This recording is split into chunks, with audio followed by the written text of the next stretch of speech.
Jules, we're not talking about any of this stuff without you, and you say we are all green hypocrites, but that's okay. It's true. It's Really? true. Okay, you know my message has always been every little bit helps. We all can do our part, and every little bit helps. So many people don't know how to start, or worse, Trace, they're afraid to start being more sustainable for fear of being called out, called an eco-hypocrite. Now, typically it's celebrities that get it, like our good friend Leonardo DiCaprio. Yes. Yeah, he decided to go on vacation on a really big yacht. Right. Like huge, like really bad. But come on, the guy has donated over 80 million to environmental, initiatives. But he gets called out for that. Meghan and Harry, they are such wonderful eco-activists, but they fly private. So they get called out on it. So my favorite quote, and honestly I live by this, by Anne-Marie Bonneau, and it basically is, we do not need a handful of people living zero waste perfectly. We need millions doing it imperfectly. Oh my gosh. Right? That is so good. That's and that gives everyone permission to just get in the game. You don't have to be perfect about it. Get in the game. And so people ask me questions all the time. How can I be more sustainable? How can I do this? One of them I get is, how can I not be an eco-hypocrite? I'm going to say it right now. You can't.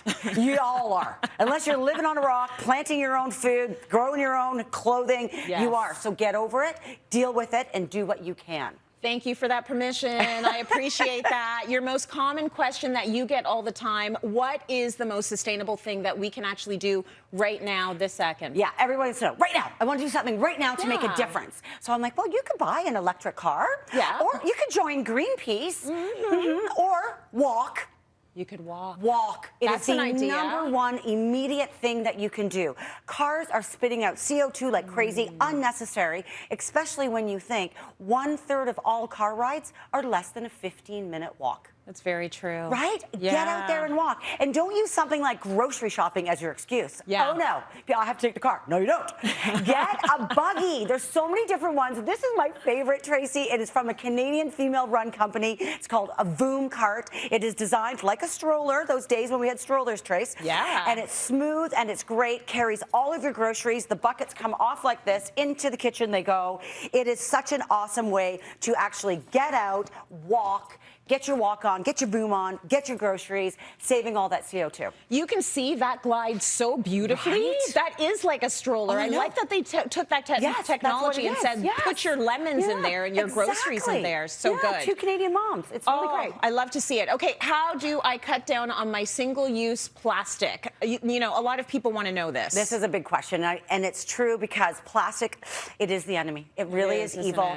You ready for this? Over 90% of plastic does not get recycled. I know, it hurt. I didn't mean to bring anybody down today. I'm so sorry about that. But it is the truth. Just because it says recycled on the bottom, it's good, doesn't mean it gets recycled. So what you want to do is try to eliminate plastic altogether. And taking a look at things that you do regularly and getting rid of it there, that's when you'll see an impact. Like grocery shopping. Think of how many bags you use at the grocery store. If you could just eliminate that plastic there, the impact would be huge. So this, Tracy, is a brand new collection that I'm super proud of. It is done by Pre-Loved and Redwood Classics, and it is a collection of homewares that you can use your produce bags, grocery bags, all made out of, you ready for this? The banners from the Pan Am Games. Back in 2015, it's beautiful. Toronto hosted the games. All the banners were across the city. They basically were on their way to landfill. Oh no, enter Julia. So we took them and turned them into this great collection to eliminate single-use plastics in the grocery store. That is a beautiful thing, because what's happening is, I think a lot of us have the bags, but we forget to put them in the trunk, and then we get into this place where it's like, oh, I'm gonna have to do the plastic bags. No. If you have enough of them, put them in everything you could possibly be using to put them in the buggy, put them in the trunk of the car, put them everywhere, so you always have them. It just has to become the norm. It has to become the norm. And it will. It's getting there, for sure. For sure. Okay, let's talk H2O. So let's get our water usage down a bit. What can we be doing there? So water is a big one, right? Especially here in the Western world. We use a lot of water. The average person uses over 140 liters a day. Oh, Lord. That's crazy, right? So one of the ways to cut it down would be from your shower. showering. Okay. If you stayed in your shower just 3 minutes less, you would save 22 liters per day. Whoa. Right? So they say don't wash your hair every day. I would never. I know. I was like, who washes their hair every day? Who's that person? Who's that person increasing these stats? But one of the great things you could use is a shower cap. And these are amazing, Tracy. It's from another Canadian women-owned company. It's called Skipper, like skip the hair wash. Right. And it is a shower cap that, you know, I have no problems putting it on.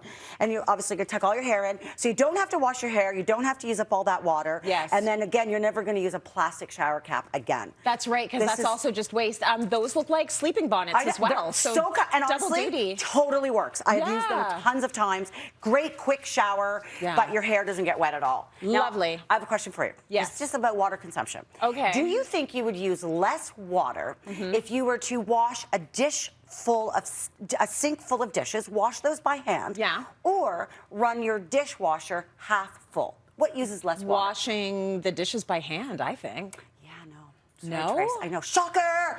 Honestly, I know. People think dishwashers are so bad. They actually are, you know, so efficient. Fuel efficient, water efficient now. Yeah. And it is better to use your dishwasher than to be washing your dishes by hand. Huh. There you go. Well, that showed me. Yeah. Okay, but I turn the water off when I'm doing the rinsing, so hopefully that counts for something. You are saving like a bit, when I'm doing, you know, when the washing. Exactly, but in general, the amount of people that just leave the water running, you're better just to load that dishwasher half full, put it on your economy cycle, and boom. Okay. Yeah. Tips on traveling sustainably, because we do want to travel still. I know, we're so excited to travel. We're really Traveling excited. is really big. Air travel is one of the biggest no-nos, right? It really does cause like over 900 million CO2 over the year. Oh, but get this, it's changing. They successfully flew the first passenger jet totally fueled on cooking oil. I don't know if I would want to be on that flight, but oh my God, amazing. They did it, right? So it's great. And the other thing you could do is carbon offsets, right? So you can actually purchase carbon offsets when you fly. So you fly, and then you can, you know, we do it through Tenantry, which is a great Canadian company. Okay. We'll purchase them to plant enough trees for the carbons that we did from our traveling. Oh, that's very cool. I love that. Really cool. Jules, this is really good. You've got so many great tips, and I like that you're telling people to just get in the game.